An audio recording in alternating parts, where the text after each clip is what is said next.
Class 10th physics का ये chapter 6 है, ऊर्जा के स्रोत का। हम लोग लॉन्ग क्वेश्चंस को हल करेंगे। ये रहा दीर्घ उत्तरीय प्रश्न, कुल संख्या है प्रश्नों की 6। तो चलिए इस वीडियो में सभी प्रश्नों को हल कर लेते हैं। तो पहला प्रश्न देखिए, बायोगैस संयंत्र की बनावट और कार्यविधि का हमें वर्णन करना है कि बायोगैस संयंत्र जो है वो कैसे बना है, उसकी बनावट क्या है और ये कैसे कार्य करता है। ठीक है, तो काफ़ी आसान एक प्रश्न है, आइए इसको हल करते हैं।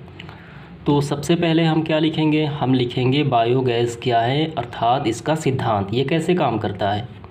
बायोगैस ऊर्जा का क्या है, नवीकरणीय स्रोत है, यानी एक बार ख़त्म हो जाने पर दोबारा क्या होता है, उत्पन्न होता है, यानी नवीकरणीय है, ये ख़त्म नहीं होता। यह गैस का मिश्रण है जो ऑक्सीजन यानी O2 की अनुपस्थिति में जैविक सामग्री के विघटन से, जैविक मतलब जिसमें जान होता है, उनके विघटन से, उन सामग्री के विघटन के फलस्वरूप उत्पन्न होता है। ठीक है, इस उपयोगी गैस का उत्पादन जैविक प्रक्रिया यानी बायोलॉजिकल प्रोसेस द्वारा होता है, इसलिए इसे क्या कहा जाता है, जैविक गैस या बायोगैस। और आपको ध्यान देना है गोबर गैस भी इसे ही कहा जाता है। ठीक है, इस गैस का मुख्य घटक कौन सा होता है, मीथेन होता है। तो कई बार आपको ऑब्जेक्टिव में देखने को मिलता है कि बायोगैस संयंत्र में कौन सी गैस होती है, कौन सी गैस का वो घटक होता है, तो आपको लिखना है मीथेन गैस। ठीक है, ये तो हो गया इसका सिद्धांत, क्या समझ में आया। बायोगैस ऊर्जा का क्या है, नवीकरणीय स्रोत है, यानी ये ख़त्म नहीं होता और ये गैसों का मिश्रण है जिसमें ये जो बायोगैस संयंत्र है ये ऑक्सीजन की अनुपस्थिति में जैविक सामग्री यानी जैविक पदार्थों के विघटन यानी सड़ने गलने से एक प्रकार की गैस उत्पन्न होती है जिसे मीथेन गैस कहा जाता है। ठीक, और यही कहलाती है बायोगैस। ये तो हो गया इसका सिद्धांत। अब हम देखेंगे इसकी बनावट तथा कार्यविधि, ये दोनों ही शामिल हैं जो हमें प्रश्न में पूछा जा रहा है। बनावट बताइए और कार्यविधि भी बताइए। तो ये रहा, तो आपको इस तरीके से लिखना प्रारंभ करना है। इस संयंत्र यानी इस यंत्र में ईंटों से बना एक गुंबद रूप संरचना होती है। गुंबद का मतलब होता है थोड़ा सा ऊंचा हुआ। ठीक है, ऊंचाई पे थोड़ा सा। इस संयंत्र में यानी इस यंत्र में ईंटों से बना एक गुंबद रूप संरचना होती है। यहाँ पे देखिए गुंबद रूप संरचना का मतलब क्या हुआ, गुंबद रूप संरचना एक गोलाकार आकृति संरचना होती है। जैसे यहाँ पे देखिए ऐसे हम इसको कर दिए थोड़ा सा ऊंचाई पर, ये हो गया गोल गुंबद। तो ऐसी संरचना होती है बायोगैस यंत्र की। और गोबर और पानी का गाढ़ा मिश्रण जो होता है मिश्रण टंकी में डाला जाता है। तो यहाँ पे देखिए ये गुंबद आकार की इसकी शेप है और ये हो गया धरातल।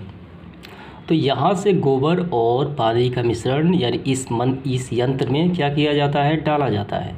ठीक है, यहाँ पे ये रहा। इसके बाद देखते हैं, तो डालने के बाद जहाँ से ये पाचित्र यानी एक स्थान है उस टंकी का, पाचित्र में पहुँचाया जाता है। पाचित्र एक ऐसा बंद कोष्ठ है यानी था है जिसमें ऑक्सीजन मौजूद नहीं होता। ठीक है, यानी बिल्कुल भी हवा वहाँ पे मौजूद नहीं होती, एक ऐसा कोष्ठ है। यहाँ पे देखिए ये हो गया पाचित्र, ये सारे पाचित्र में ही आ जाते हैं, इसमें ऑक्सीजन नहीं है। ठीक है, इसमें क्या है, ऑक्सीजन नहीं है। तो ये सारे गारा जो है इसमें आ जाते हैं। अब यहाँ से क्या होता है देखिए, इसके बाद अनाक्सीय सूक्ष्म जीवाणुओं जिन्हें ऑक्सीजन की आवश्यकता नहीं पड़ती, गोबर गारा के जटिल यौगिकों को विघटित कर देते हैं, यानी उसे सड़ा गला देते हैं, यानी उनका विघटन कर देते हैं। तो विघटन प्रक्रिया में पूरा होने में कुछ दिन लगते हैं, कुछ समय लगता है, यानी कुछ दिन लगते हैं। और तब यह मीथेन क्या करता है कि कार्बन डाइऑक्साइड, हाइड्रोजन सल्फाइड जैसे गैसों की उत्पन्न करता है उस समय में। तो बायोगैस को पाचित्र के ऊपर गैस टंकी में जमा किया जाता है और जहाँ से ये पाइप द्वारा उपयोग में भेजा जाता है। ठीक है, और इसके बाद देखिए बायोगैस में 75% क्या होता है, मीथेन गैस होता है जो एक उत्तम ईंधन है और ये नवीकरणीय ईंधन भी कहा जाता है ऊर्जा का स्रोत। तो आपको क्या समझ में आया पूरा प्रोसेस।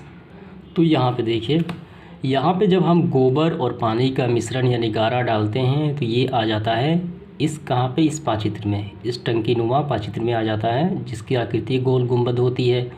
और यहाँ से इसके विघटन यानी इसका विघटन होता है ऑक्सीजन की अनुपस्थिति में सूक्ष्म जीवाणुओं द्वारा। तो विघटन होने के फलस्वरूप क्या बनता है, मीथेन गैस बनता है। और वही मीथेन गैस बनाता है क्या, हाइड्रोजन, ठीक है, हाइड्रोजन सल्फाइड और कार्बन डाइऑक्साइड बनाता है। ये पूरा एक प्रोसेस है। जब वो बनाता है तो मीथेन गैस इस टंकी में, ये सफ़ेद भाग देख रहे हैं यहाँ पे, जमा हो जाती है धीरे धीरे, ठीक है। तो जमा होने के बाद हम इसका उपयोग आसानी से कर सकते हैं। और यहाँ पे जो वही वेस्ट प्रोडक्ट होता है ये बाहर निकल जाता है, इसे हम खाद के तौर पे उपयोग करते हैं, इसे खाद हम उपयोग करते हैं, ये बाहर निकल जाता है, ठीक है। तो यही होता है क्या, बायोगैस संयंत्र यंत्र की व्यवस्था। तो यही आपको लिखना है। उम्मीद करता है ये आपको समझ में आ गया होगा। तो इसके बाद हम लोग देखते हैं इसका दूसरा प्रश्न लॉन्ग क्वेश्चन में, महासागर की विभिन्न गहराइयों पर तापों के अंतर का उपयोग विद्युत उत्पन्न करने के लिए कैसे किया जा सकता है, हमें बताना है। क्या समझ में आया कि महासागर के विभिन्न गहराइयों यानी कम गहरा, ज़्यादा गहरा, ठीक है, इन तापों के अंतर से विद्युत कैसे उत्पन्न किया जा सकता है ये बताना है।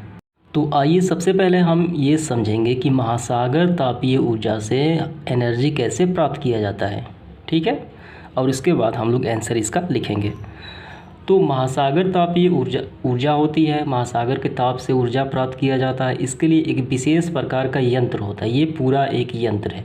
और इस यंत्र का नाम क्या है, यहाँ पे देखिए फुल फॉर्म है, इसका नाम है ओशियन टर्मिनल, यानी ओ से ओशियन, टी से टर्मिनल, ई से एनर्जी, सी से कन्वर्जन, ठीक है। यानी पूरा मतलब हुआ महासागर ऊर्जा परिवर्तन संयंत्र, यानी एक यंत्र होता है, ठीक है। यानी सागर के जो ऊर्जा का अंतर होता है उससे वो एक एनर्जी जनरेट करता है, जिससे क्या होता है, जनित्र, जिसे जनित्र होता है उसका टरबाइन चला के विद्युत ऊर्जा प्राप्त किया जाता है। आइए इसका प्रोसेस हम लोग समझते हैं। तो यहाँ पे देखिए नाम से ही स्पष्ट है, महासागर तापीय ऊर्जा। तो यहाँ पे महासागर के दो ताप यहाँ पे लिए जाते हैं और जिनके तापों का अंतर, टेम्परेचर का अंतर 20 डिग्री सेल्सियस से कम नहीं होना चाहिए। यानी सब कम से कम उन तापों का अंतर 20 डिग्री सेल्सियस होना चाहिए या ऊपर भी हो सकता है, ठीक है। जानते हैं कि महासागर का जब ऊपरी तल होता है, सतह, सबसे ऊपरी सतह पे सूरज की जब किरणें उस पर पड़ती है तो वो क्या होता है, ऊपर का पानी ज़्यादा गर्म होता है और नीचे का पानी क्या होता है, ज़्यादा ठंडा होता है। तो दोनों तापों का अंतर, मान लिया जाए कि सबसे ऊपर का टेम्परेचर कितना है, 40 डिग्री सेल्सियस, ठीक है, और नीचे का टेम्परेचर कितना है, 20 डिग्री सेल्सियस। तो दोनों का अंतर कितना हो गया, 20 डिग्री सेल्सियस हो गया। तो इस संयंत्र में होता क्या है कि सागर का गर्म पानी जो ऊपर होगा 40 डिग्री सेल्सियस होगा, तो जाहिर सी बात है इससे वो गर्म होगा। तो इस यंत्र, इस पाइप की सहायता से इस यंत्र में भेजा जाता है, ठीक है। तो इसमें क्या होता है, इसमें अमोनिया होता है। तो इस गर्म पानी क्या करेगा कि इस अमोनिया को वाष्पित कर देगा और वह यहाँ से वाष्प निकल के पूरा प्रेशर के तौर पे इस जो जनित्र है यानी जनरेटर है, इसके टरबाइन को, एक गोल कुंडली होती है उसको घुमाएगा। इसका ये वाष्प, काफ़ी प्रेशर इसमें होगा, तो घुमाएगा तो ये नाचने लगेगा, ठीक है। तो इस पूरे व्यवस्था में अब करना क्या है कि ये हमेशा घूमते रहें। तो अब इसके लिए एक दूसरा एक पाइप होगा, जो ये तो सबसे ऊपर पाइप था, अब एक दूसरा पाइप लगाया जाता है सबसे नीचे, ठीक है, जहाँ तापमान, जहाँ का पानी इससे ठंडा हो, यानी 20 डिग्री सेल्सियस के हो। आप देख भी सकते हैं ये ऊपर है और ये नीचे। यहाँ से ये ठंडा पानी क्या करेगा, इस वाष्प को पुनः संघनित कर देगा, यानी पुनः इसको द्रव अवस्था में बदल देगा। ये वाष्प अवस्था में है तो ठंडा क्या करेगा, इस वाष्प को द्रव में बदल देगा और पुनः जो द्रव अमोनिया है पुनः इसमें वापस आ जाएगा और पुनः इस पर फिर गर्म पानी इसको वाष्पित कर देगा। तो इसी तरीके से ये प्रोसेस चलता रहेगा और इससे ये बेनिफिट होगा कि ये टरबाइन हमेशा घूमती रहेगी, ठीक है, और जिससे विद्युत धारा यानी ऊर्जा हमें प्राप्त होती रहेगी, यहाँ से गर्म पानी और यहाँ से ठंडा पानी। तो ये आपको समझ में आ गया होगा। ये यंत्र क्या कहलाता है, ये कहलाता है, अभी मैंने आपको फुल फॉर्म इसका बताया, ये यंत्र क्या कहलाता है, महासागर तापीय ऊर्जा संयंत्र, ठीक है। तो आइए इसके बारे में हम लोग लिखते हैं कार्य सिद्धांत के बारे में। तो इस तरीके से आपको लिखना है आंसर, महासागर के विभिन्न गहराइयों पर तापों के अंतर का उपयोग कर महासागर तापीय ऊर्जा परिवर्तन संयंत्र, क्या नाम है इसका, ocean terminal energy conversion plant के द्वारा ऊर्जा प्राप्त किया जाता है। ये तो होगा इसके बारे में। अब यहाँ से हम लोग लिखेंगे कार्य सिद्धांत के बारे में। सागर या महासागर की सतह पर स्थित पानी सूर्य द्वारा गर्म होता है और सागर की गहराई में स्थित पानी ठंडा होता है। तो ये जो संयंत्र है, ठीक है, संयंत्र तभी कार्य करता है, यानी महासागर तापीय ऊर्जा संयंत्र, जब सतह पर पानी और 2 किलोमीटर गहराई तक का पानी के बीच का जो टेम्परेचर है वो 20 डिग्री सेल्सियस या इससे अधिक होना चाहिए। तो संयंत्र के गर्म पानी उपयोग कर अमोनिया जैसे वाष्पीकरण द्रव को उबालने के लिए किया जाता है, जिससे प्राप्त वाष्प के जनित्र के टरबाइन को चलाने के लिए किया जाता है।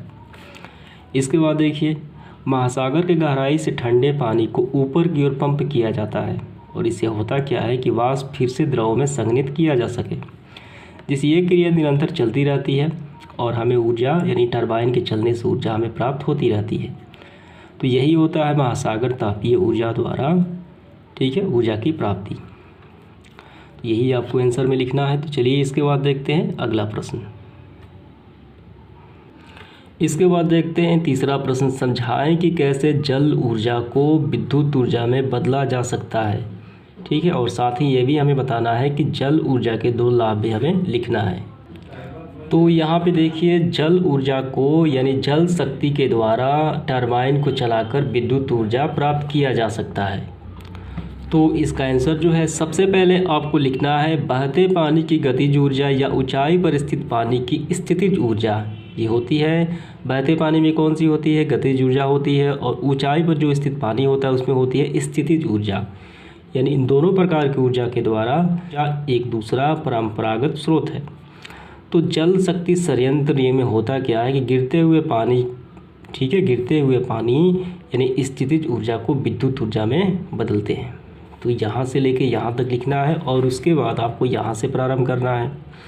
जल विद्युत उत्पन्न करने के लिए नदी पर ऊंचे बांध, ठीक है, पानी के प्रवाह को रोकने के लिए बनाए जाते हैं, और विशाल हौजों में पानी जमा किया जाता है। पानी तल पे ऊंचा उठता है और इसकी प्रक्रिया में बहते हुए पानी की गतिज ऊर्जा स्थितिज ऊर्जा में बदल जाती है। बांध में ऊंचे ऊंचे तल से पानी को पाइपों द्वारा बांध के तली पर विद्युत जनित्र के टरबाइन तक पहुंचाया जाता है, और यह पानी टरबाइन को घुमाता है, जैसा कि यहाँ पे देख सकते हैं, यहाँ पे चित्र के माध्यम से। तो घुमाने से क्या होता है, ये नचेगा तो विद्युत ऊर्जा सप्लाई होगी, और यहाँ से विद्युत ऊर्जा पावर लाइन में जोड़ दिया जाता है, यानी पावर हाउस में।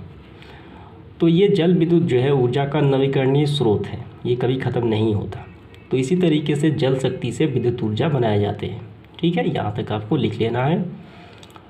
तो इस तरीके से ये प्रश्न क्रमांक समाप्त हो जाता है। इसके बाद देखिए प्रश्न क्रमांक 4।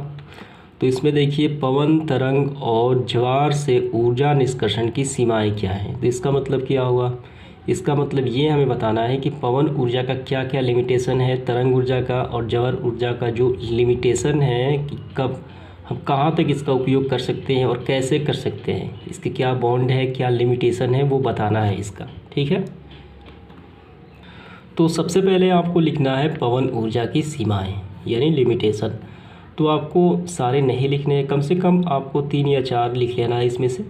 तो पहला देखिए इसके क्या सीमाएं हैं। पवन ऊर्जा फार्म उन्हीं स्थानों पर स्थापित किए जा सकते हैं जहां वर्ष भर अधिक भाग तक पवनें चलती, यानी जहां पूरे साल भर तक ले पवन जो है वो लगातार चलती रहती हो।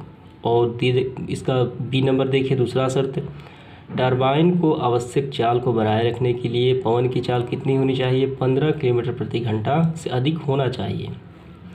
और सी नंबर देखिए इसका, जब पवन नहीं है तब उस अवधि के दरमियान ऊर्जा आवश्यकता की पूर्ति के लिए जो संचालक सेलों जैसे कोई सुविधा, सहायक सुविधा यानी बैकअप में होनी चाहिए।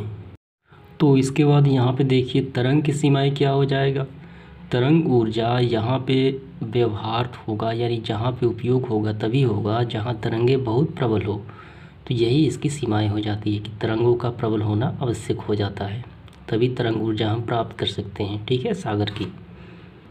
इसके बाद देखिए सी नंबर, ज्वार ऊर्जा की क्या सीमाएं हैं। तो ज्वार ऊर्जा की जो सीमाएं हैं, तरंगों की ऊंचाई यानी उच्च एवं निम्न ज्वार।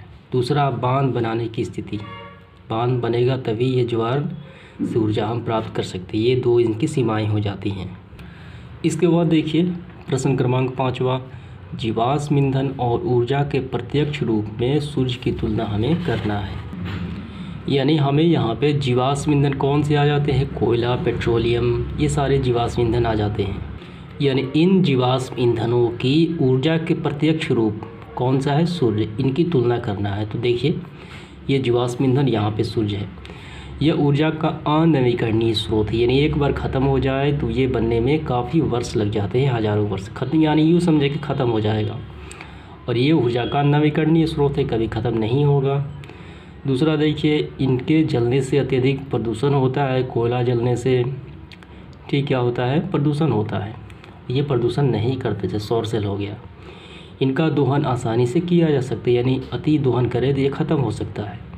इनका दोहन संभव नहीं, ये ख़त्म नहीं हो सकता। सौर ऊर्जा हो गया, जल विद्युत हो गया, पवन चक्की हो गया, बायोगैस हो गया, ये सारे क्या है, नवीकरणीय संसाधन है, कभी ख़त्म नहीं होंगे। तो इस तरीके से जीवाश्म ईंधन और ऊर्जा के प्रत्यक्ष रूप में सूर्य की तुलना समाप्त हो जाता है। तो इसके बाद देखेंगे इस सेशन का आखिरी प्रश्न क्रमांक 6, ऊर्जा के स्रोत के रूप में जीव द्रव्यमान और जल विद्युत की तुलना करना है। यानी हमें जीव द्रव्यमान और जल विद्युत की क्या तुलनाएं हैं वो बताना है। तो सबसे पहले देखिए यहाँ पे जीव द्रव्यमान यानी जीव मास क्या होता है, इसके बारे में समझेंगे। तो पेड़ पौधे और जानवर से जो अवशेष जो प्राप्त होता है ईंधन, वो कहलाता है जीव द्रव्यमान। जैसे पेड़ पौधे से क्या प्राप्त होता है, लकड़ी प्राप्त होता है। जानवर से क्या प्राप्त होता है, उनके मल मूत्र यानी गोबर से जलावन में गोईठा प्राप्त होता है। वो सारे कहे जाएंगे क्या, यहाँ पे देखिए गोबर से बने गोईठे, वे सारे कहे जाएंगे जीव द्रव्यमान यानी बायोमास। ठीक है, तो इसकी तुलना हमें करना है जल विद्युत से। तो यहाँ पे स्क्रीनशॉट दिया गया है, इस प्रकार आपको आंसर लिखना है। पहला देखिए, जैव मात्रा में यानी जैव मात्र नवीकरणीय एवं परंपरागत ऊर्जा स्रोत है। जैसे लकड़ी हो गया, जलावन का जो हम प्रयोग लाते हैं, गोईठा हो गया, ये सारे नवीकरणीय हैं, ये पुनः प्राप्त होते रहते हैं, ख़त्म होता है फिर आता ही रहता है। और जल विद्युत भी क्या है, नवीकरणीय और परंपरागत ऊर्जा स्रोत है। दूसरा देखिए, जैव मात्रा में रासायनिक ऊर्जा निहित होती है। इसमें रासायनिक होता है यानी जिसको हम जलाएं, ठीक है, इसमें रसायन कहीं ना कहीं ऊर्जा इसमें निहित होती है। और दूसरा देखिए, बहते जल में उपस्थित गतिज ऊर्जा विद्युत ऊर्जा में बदल देता है, इसमें रासायनिक ऊर्जा नहीं होता। तीसरा देखिए, जैव मात्रा में उपयोग से वातावरण प्रदूषित होना। वातावरण क्या होता है, प्रदूषित होता है। हम लकड़ी को जलाएं, ठीक है, और गोईठा को जलाएं तो क्या हो जाएगा, वातावरण प्रदूषित होगा। लेकिन जल विद्युत से कोई प्रदूषण नहीं होता।